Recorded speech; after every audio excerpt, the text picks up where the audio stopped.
Bonjour à toutes et à tous, c'est un vrai plaisir d'être ici pour ce chouette colloque qui a été organisé. Je m'appelle Léo Debine, je suis biologiste de formation. J'ai fait toutes mes études et ma thèse à l'université Paris-Descartes à l'époque, et certains de mes enseignants ici, c'est chouette de les retrouver.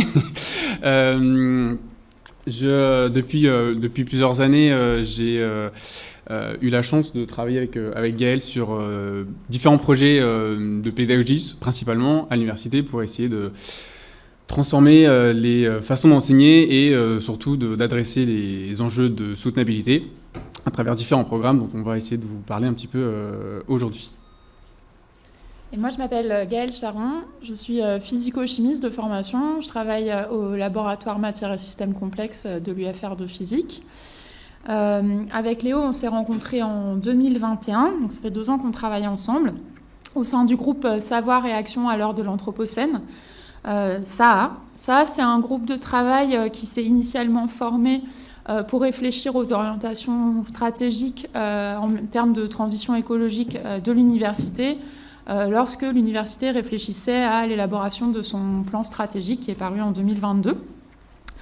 Léo et moi, on est co-coordinateurs de l'action phare de SAA, qui est l'UE Transition écologique et enjeux sociétaux. C'est une UE de sensibilisation et de mise en action qui est à la fois transverse, transdisciplinaire et ouverte à tous les publics de licence, donc cinéma, maths, il y a de tout. C'est cette UE qui nous a permis de faire nos armes, de nous constituer en binôme de choc, et qui nous a conduit à prendre la responsabilité du projet Paris, qui est une action de grande envergure transverse à l'université, qui vise à poser les bases d'une massification de l'enseignement de la transition écologique à l'université. Et quand on a monté l'UETES en 2021-2022, je me souviens qu'au moment de l'élaboration du volet de sensibilisation, c'est-à-dire les cours magistraux en amphi, on avait à cœur de distiller des éléments de résistance face aux arguments climato-sceptiques. Donc par exemple, expliquer que oui, la Terre avait déjà été plus chaude, elle avait connu des périodes plus chaudes, mais que la vitesse du changement, elle était présentement exceptionnelle, et que notre vaisseau était en train de sortir de piste, que oui, la Terre avait déjà connu des concentrations de CO2 telles que celles qu'on respire en ce moment, mais que ça coïncidait avec la présence de toundra en Antarctique, et que oui, la vie avait déjà subsisté après chaque perturbation majeure du système Terre que la Terre avait connue, mais que là, le risque, c'était que nous, humains et humaines, on n'en fasse plus partie. On s'est complètement trompé de crainte. En 2 ans de cet enseignement, on n'a pas eu un seul argument climato-sceptique de la part des étudiants. Alors certes, l'UE que l'on porte, elle fait l'objet d'un choix de la part des étudiants. Donc on pourrait penser que ce constat, ça résulte d'un filtre, mais même dans les enseignements obligatoires dans lesquels on intervient, on arrive en terrain très favorable, voire même en terrain conquis en termes de prise de conscience. Le mur qu'on a pris, c'est celui du climato-fatalisme. Les étudiants, dans leur écrasante majorité, ils ont largement conscience de la gravité de la situation, mais beaucoup se sentent perdus, et ça a un double sens. Ils se sentent perdus vis-à-vis de leur capacité à infléchir la trajectoire mortifère sur laquelle on se trouve. Et ils se trouvent déjà perdus, déjà perdantes au vu de cette trajectoire. Les copies des étudiants en témoignent. On a parfois des écrits bouleversants qui ressortent. Et leurs attitudes en cours aussi, elles sont parfois déroutantes. Je me souviens, lors de la 2e édition de l'UETES, un étudiant pourtant assidu pendant un cours qui était dédié au mécanisme historique de perturbation du système Terre par l'espèce humaine. J'étais derrière lui et pendant 1 heure, il a suivi le cours tout en tentant d'acheter frénétiquement un billet d'avion pour Birmingham, une ville facilement accessible en train. Comment en effet faire coexister leur conscience de la gravité de la situation écologique avec les injonctions dans lesquelles ils et elles baignent au quotidien ? Une fois n'est pas coutume, à situation déroutante, réponse surréaliste, je voudrais citer Orelsan, donc un rappeur, dans son tube « Baise le monde ». Alors mon flow, il est assez médiocre, donc je vais vous faire grâce de chanter. Je vais vous lire simplement un extrait. Open bar, je me sers un toast avec une grosse crevette, pêchée par un chalutier à l'est de Madagascar. qui détruit la barrière de corail sur son passage, qui fait que les pêcheurs n'ont plus de travail, ils ramènent rien aux villageois qui n'ont plus rien à graille, vu que leurs crevettes sont devant moi. Pourquoi je pense à ça? C'est pas le moment. Et même si on n'a pas la mentalité zéro lendemain décrite dans cette chanson, comment consacrer de l'énergie à transcender sa conscience de l'urgence quand on est déjà écrasé par tout un tas de déterminismes sociaux et économiques dans une génération où la santé mentale se dégrade?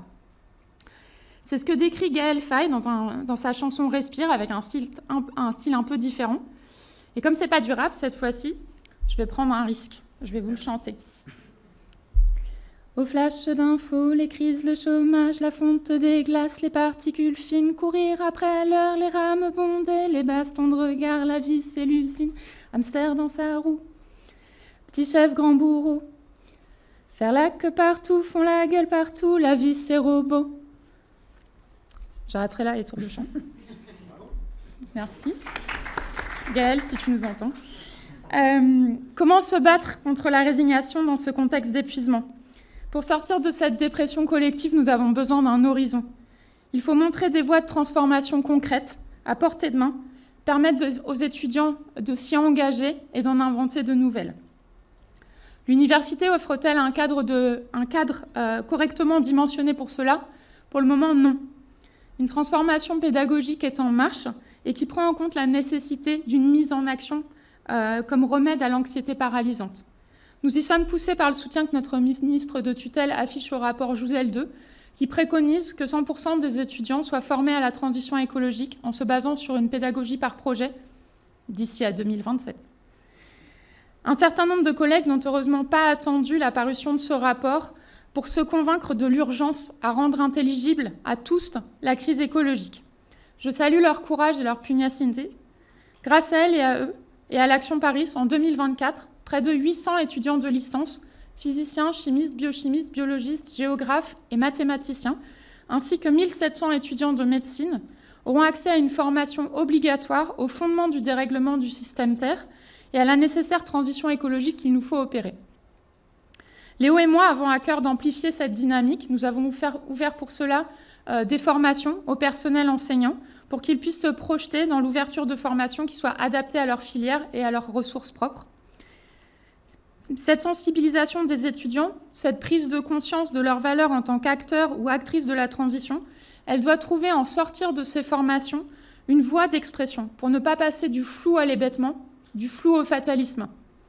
Cette zone d'expression professionnelle, associative, personnelle, jusqu'à présent, c'était aux étudiants de la trouver seuls, à l'extérieur de l'université.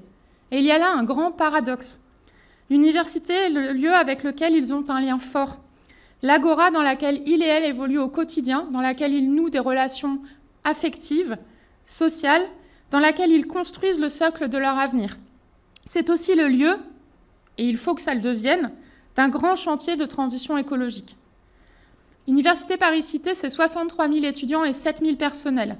Nous sommes une ville dans la ville, avec une population équivalente à celle de Cannes, Calais, Drancy ou Fort-de-France, avec des services et prérogatives qui se recoupent énormément avec ceux de telle ville. Gestion du patrimoine, action sociale, politique d'achat public, action culturelle, formation des agents, aide aux associations.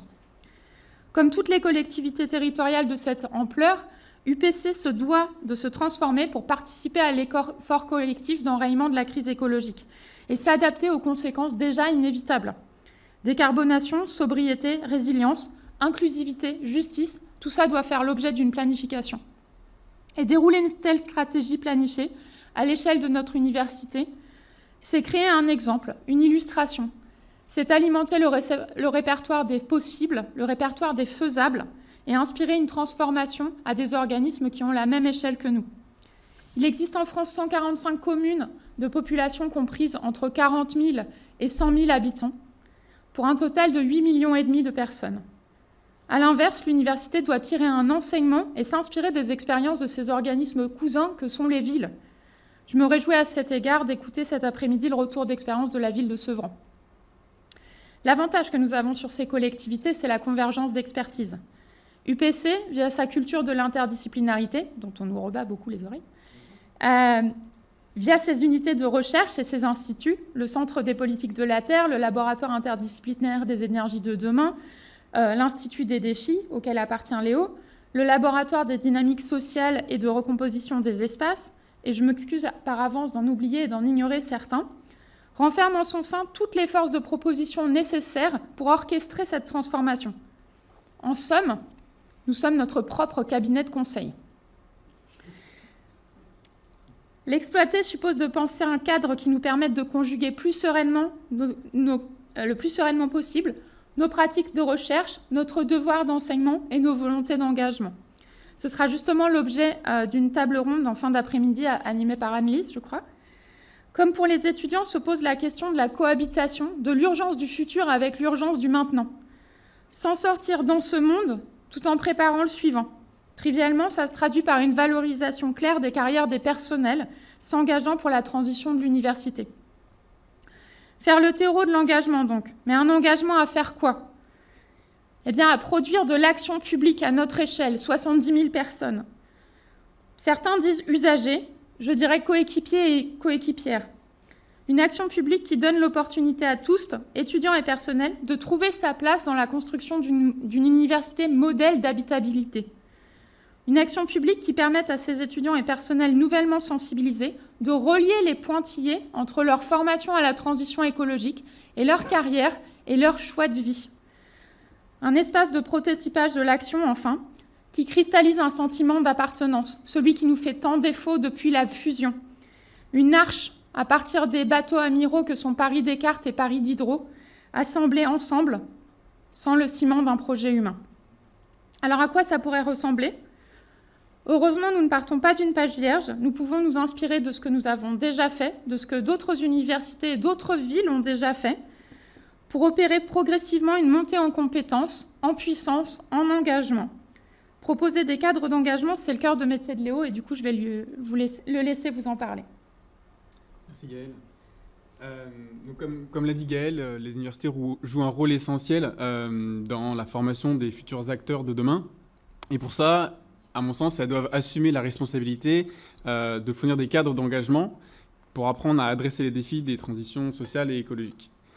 Proposer des cadres d'engagement, c'est le cœur de mon action professionnelle depuis 3 ans maintenant, et j'aimerais vous partager une partie de mon expérience, des rencontres et des projets que j'ai pu avoir.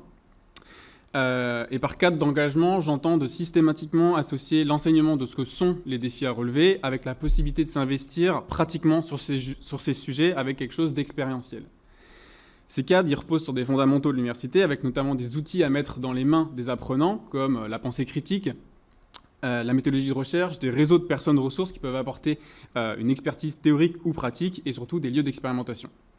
Et je vais commencer avec des cadres d'engagement qui sont directement dans les formations des étudiants. J'ai l'intime conviction que pour réfléchir à des manières d'agir, il est nécessaire de commencer par bien comprendre de quoi on parle, commencer par être capable de naviguer dans l'espace des problèmes avant de commencer l'aventure des pistes de solutions. Il y a différents risques à sauter la première étape, à mon sens, c'est de mal adresser les enjeux et donc de s'investir dans un projet qui ne répond pas à un besoin, ou encore d'oublier certaines dimensions, sociales notamment, et donc de générer plus de problèmes qu'il n'en résout. C'est donc sur cette structure en 2 temps que la plupart des projets sur lesquels j'ai travaillé fonctionnent. Ma première expérience, elle remonte à 3 ans environ, lorsqu'on m'a demandé de participer à l'organisation d'un hackathon sur la thématique de prendre soin de l'eau, un aquathon du coup. L'idée, c'était de créer un partenariat entre la ville de Paris, Haute-Paris, qui est l'institution qui s'occupe de gérer l'eau, et l'université, pour que des citoyens puissent réfléchir à des projets qui permettent, 1, de comprendre quels sont les défis à relever par rapport à cette thématique-là, et de 2, de proposer des solutions qui y répondent. Cette formation de 3-4 jours environ était proposée à tout un tas de citoyens, des jeunes de moins de 15 ans jusqu'à des personnes qui étaient à la retraite, et de se retrouver pour expérimenter. Étant issu de la recherche académique plutôt classique, c'était un peu déboussolant pour moi pour faire travailler tous ces gens ensemble. Il y avait des designers, des chercheurs, des étudiants, et de toutes disciplines différentes. Après avoir un peu exploré quels sont les enjeux sur ce sujet, on a utilisé une approche plutôt design thinking qui permettait de mettre en avant notamment l'empathie pour comprendre vraiment quelles sont les problématiques par rapport à ces enjeux-là. Les participants devaient ensuite faire quelque chose, vraiment concrètement, en mettant en œuvre des compétences qui étaient partagées par le collectif.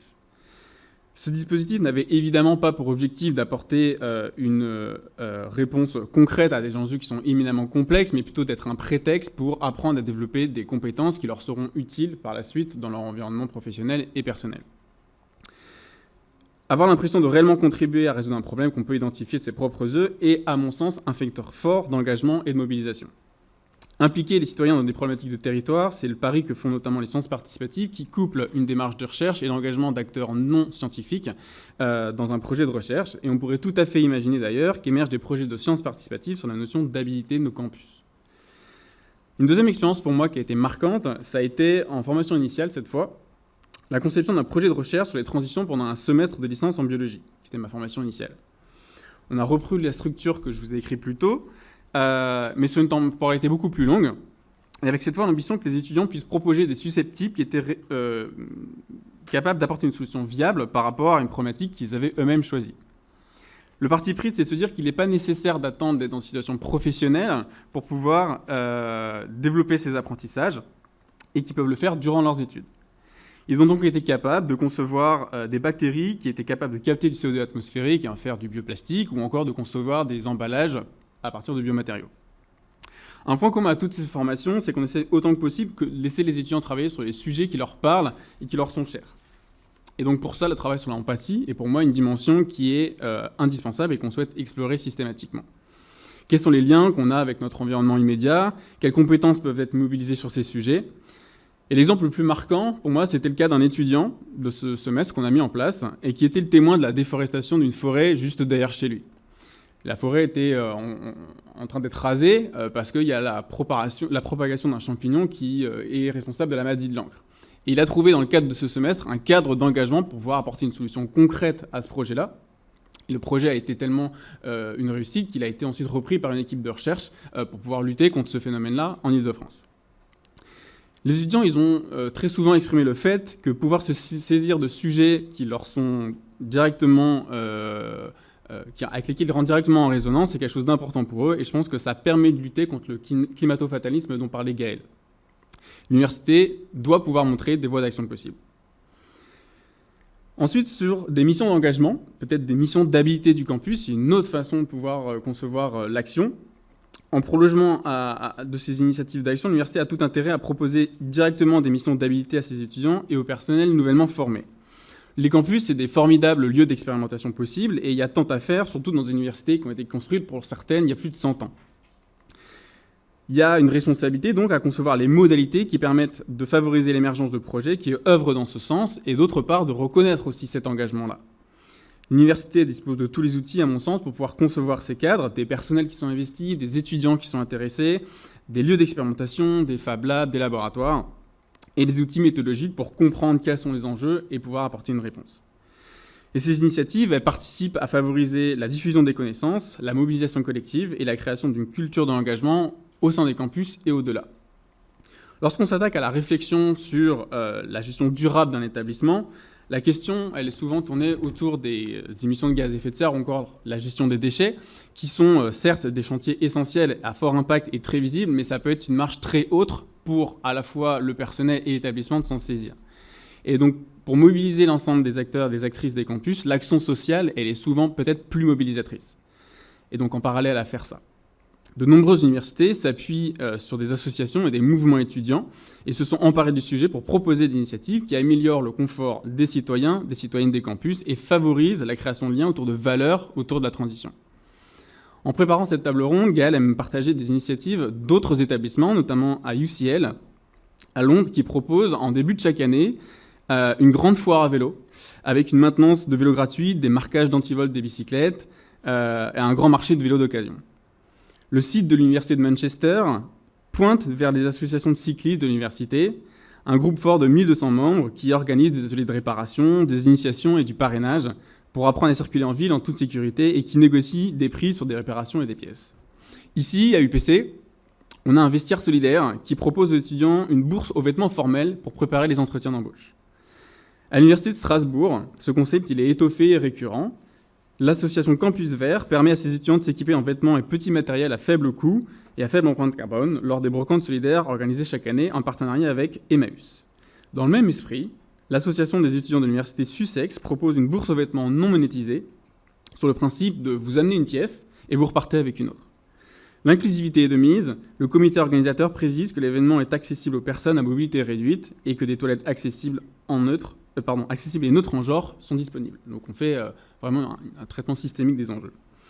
À notre sens, ces dispositifs d'action sociale et écologique sont une première pierre pour mobiliser et fédérer la communauté et les usagers de l'université. À partir de là, des initiatives plus ambitieuses peuvent être envisagées. Elles répondent à une demande de toute une génération d'ailleurs. L'Université Côte d'Azur a ouvert une mission de gestion des déchets universitaires, alimentaires issus du Crous, et en partenariat avec la gestion des jardins.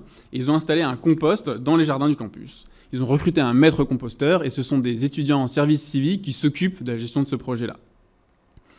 Depuis octobre 2021, les 34 cantines et cafés nourrissant les 4 universités de Berlin ont renversé la composition de leur menu.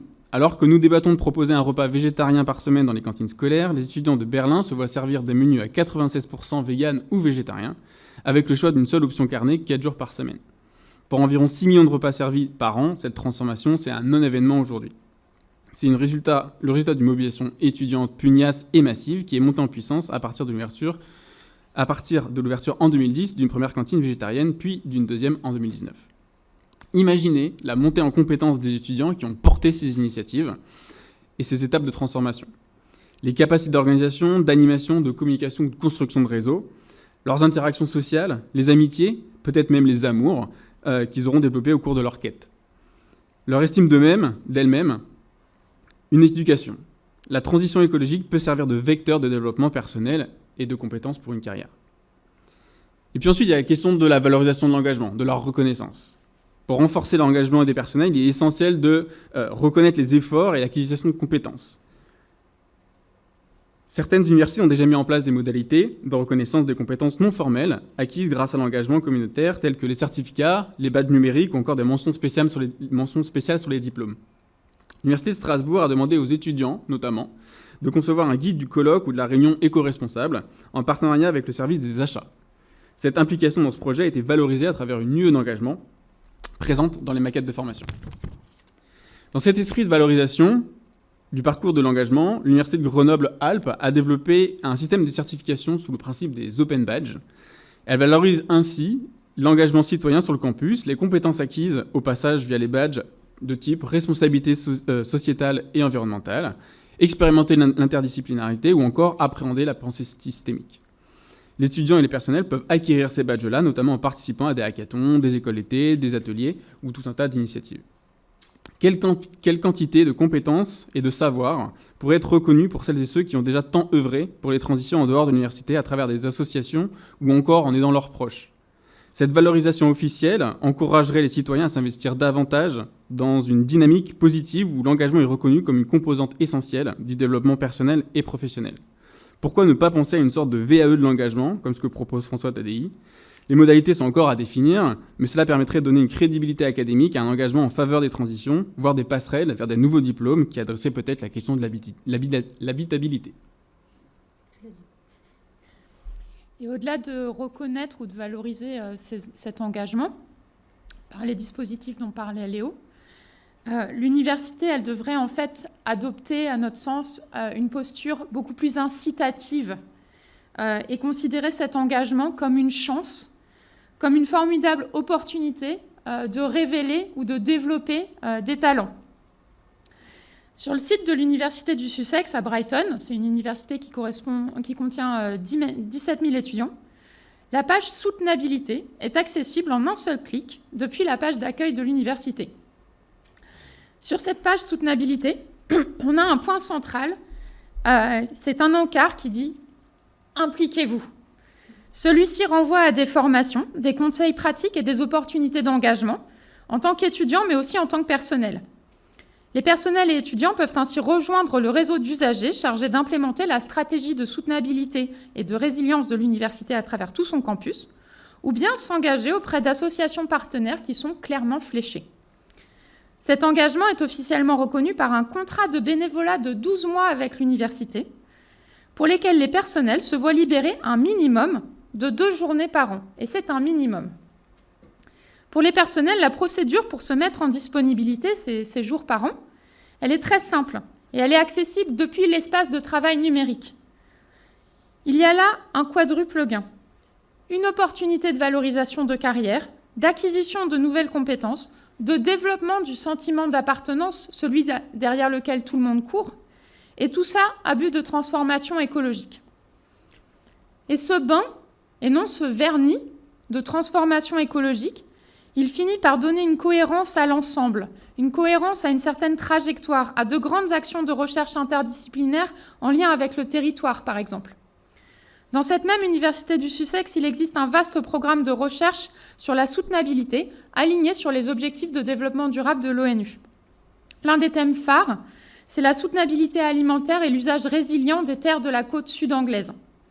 En couplant des approches de restauration et de santé publique, il fait coopérer chercheurs et chercheuses, acteurs et actrices du territoire de l'université, sur le lieu même de leur vie à tous, pour un impact et un sens maximal. Toutes les initiatives que nous vous avons aujourd'hui citées avec Léo, elles ont un point commun.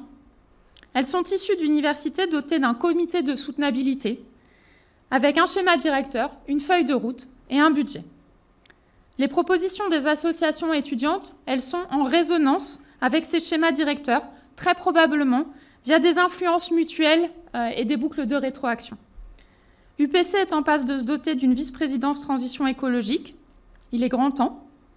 Nous faisons le vœu qu'elle soit dotée de moyens à la hauteur des ambitions et responsabilités que nous avons décrites ici, des moyens qui soient un cocon pour notre intelligence collective. Louis-Ferdinand Céline, une figure très sensible, mais aussi très fataliste, a dit « L'intelligence collective demande un effort surhumain ». N'est-ce pas là la mission même de l'université, forte de sa collégialité et de sa pluridisciplinarité, que d'être surhumaine? Merci de votre attention.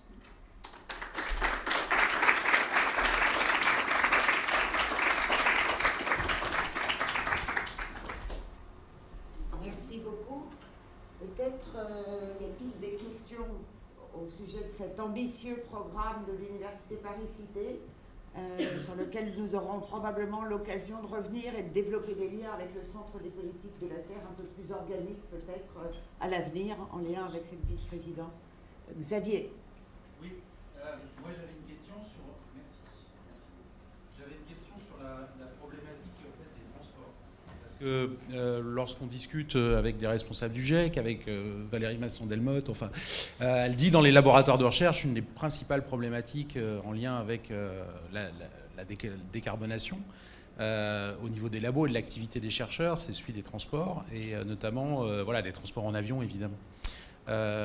Donc moi, ce que je voulais savoir, c'est si vous avez aussi une réflexion par rapport à ça, sociétale, je dirais, qui serait, par exemple, de favoriser pour les personnes qui ont besoin de se déplacer malgré tout, parce que le contact face-to-face, il est vraiment très important dans les collaborations scientifiques, sur des jours de carence, par exemple, si vous essayez de diffuser cette information-là, des jours de carence avant les colloques, qui permettrait aux gens de se déplacer sur des périodes de 24 heures, évidemment pas tous les mois, pas toutes les semaines, etc., mais qui permettrait donc de permettre aux gens, en tout cas, de continuer à se déplacer, mais plutôt en train. Moi, j'ai des collègues qui viennent de Stockholm, par exemple, qui mettent 24 heures pour venir, mais ils prennent 3 trains, ils le font, ils prennent des trains de nuit, ils travaillent dans le train.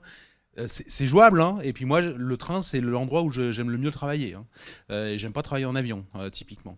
Donc, est-ce que cette réflexion, qui est en fait une réflexion qui porte sur les conditions de travail, c'est une réflexion que vous avez dans votre association et qui est évidemment associée sur l'exemple de la décarbonation, et c'est évidemment pas la seule activité sur laquelle il faut travailler sur les déchets, mais aussi sur tout ce que vous avez évoqué, mais là c'est une problématique sociétale. Est-ce que c'est une réflexion que vous portez aussi et que vous essayez d'insuffler au sein aussi de la communauté étudiante, puisque à terme, peut-être que certains d'entre eux seront amenés justement à utiliser beaucoup certains moyens de transport, sachant que voilà, je sais qu'en Europe, il y a déjà des pays qui commencent à mettre ça en place au sein de certaines universités. C'est un peu long comme question. Mais c'est une question qui cristallise en fait toute la structure de ce qu'on essaye de mettre en place, donc c'est un bon exemple. C'est un bon exemple intégratif. Donc il y a plusieurs éléments de réponse. La première chose, c'est que ça a déjà été fait, ce type d'initiative, donc pas sur notre campus, mais par exemple l'université de Berlin, là où justement toutes les cantines ont été, les menus des cantines ont été renversés. Il y a, de mémoire, c'est 3000 chercheurs qui ont signé une charte des déplacements pour les conférences, où justement ils s'engageaient pour des déplacements de moins de 3000 km à les faire par un moyen qui n'est pas l'avion. Donc je pense qu'effectivement, ça doit être couplé à un certain nombre de jours de carence. Et maintenant, donc c'est faisable. On peut s'inspirer de choses qui existent déjà. Mais pour prendre un peu de distance par rapport à votre question, Léo et moi, on n'a pas pour ambition, Léo, lui, il l'a fait au sein du LPI, mais au sein du PC, Léo et moi, on n'a pas pour ambition d'être des super consultants soutenabilité. On ne va pas avoir nos mains sur tous les dossiers parce qu'on va mourir avant d'en mener un à bien. Mais par contre, voilà, on n'a pas la compétence non plus. Par contre, ce qu'on essaye de faire, c'est de dire, ayons une réflexion systémique, parce que cette expertise, on peut l'avoir, on peut même avoir des volontés pour le mettre en place. En fait, on a un vivier de recrutement qui est énorme parce qu'on a la possibilité, nous, de former des gens et de les impliquer directement sans avoir besoin d'être des chasseurs de tête professionnels. Il suffit d'organiser des missions. Ces missions, elles peuvent être distillées sous la forme de stage, sous la forme d'UE-engagement, sous la forme de badge. On peut faire des binômes entre étudiants et personnel.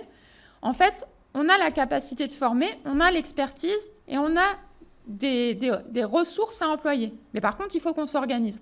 Et donc, nous, on essaye plutôt de jouer sur ce tableau-là. Juste un autre élément de réponse.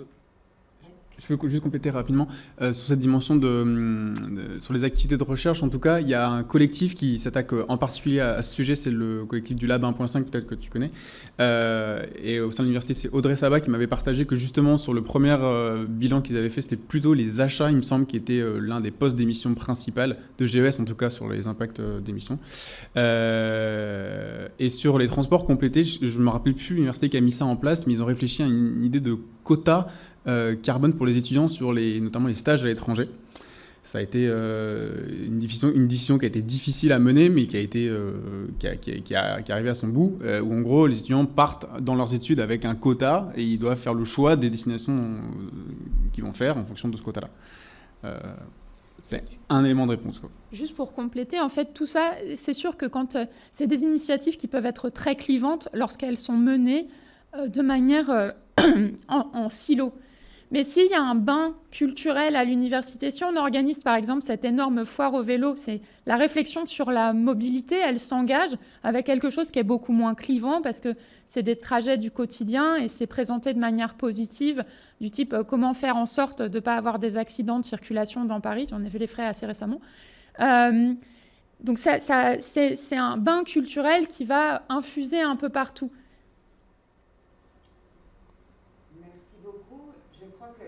Pas tellement le temps pour d'autres questions, mais Gaël Charron et Léo Debine sont là sur l'université. On travaille avec eux et il serait bien qu'on travaille encore plus avec eux. Du coup, pour ceux qui sont de cette université ou de Paris, vous êtes bienvenus pour revenir vers vous. On se permet de monopoliser encore un tout petit peu la parole. Léo et moi, on organise un colloque pédagogique sur l'enseignement de la transition écologique avec plein de protypes et de kits de comment mettre en place des formations obligatoires ou optionnelles dans les filières qui n'ont rien mis en place pour le moment. Le colloque, c'est un colloque interne à UPC, donc on sera dans l'intimité des collègues de UPC. Ce qui se passe au colloque reste au colloque. Et c'est le 6 juillet, et ça sera dans le hall des Grands Moulins. Donc on va transférer à Nathalie un formulaire. Si vous voulez vous inscrire, ça sera chouette. Merci. Merci beaucoup. Merci beaucoup.